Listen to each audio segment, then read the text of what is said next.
கும்பகோணத்தில் தேசிய ஜனநாயக கூட்டணி கட்சி சார்பில் மயிலாடுதுறை நாடாளுமன்ற தேர்தலில் போட்டியிடும் வேட்பாளர் இறுதிக்கட்ட பிரச்சாரத்தில் ஈடுபட்டார். கும்பகோணத்தில் இந்தியாவின் அடுத்த பிரதமர் யார் என்கின்ற மிகப்பெரிய ஜனநாயக தேர்தல் நாடு முழுவதும் நடைபெறவுள்ளது.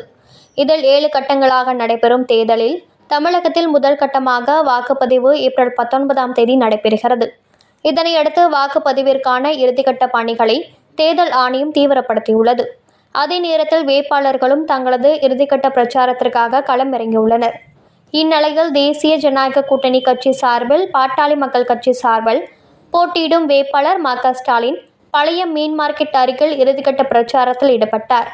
இதில் பாரதிய ஜனதா கட்சி மாவட்ட தலைவர் சதீஷ்குமார், தமிழ் மாநில காங்கிரஸ் மாவட்ட பொறுப்பாளர் ராஜாங்கம், மாவட்ட தலைவர் P.S. சங்கர், OPS அணி பொறுப்பாளர் சாரங்கன், சமத்துவ மக்கள் கட்சி மாவட்ட செயலாளர் ராஜா, வன்னியர் சங்க முன்னாள் மாநில துணைத் தலைவர் வழக்கறிஞர் ராஜசேகர் மற்றும் தேசிய ஜனநாயக கூட்டணி கட்சி நிர்வாகிகள், பொறுப்பாளர்கள் உள்ளிட்ட ஏராளமானோர் கலந்து கொண்டு மாம்பழ சின்னத்திற்கு வாக்குகள் கேட்டு இறுதிக்கட்ட பிரச்சாரத்தில் ஈடுபட்டனர்.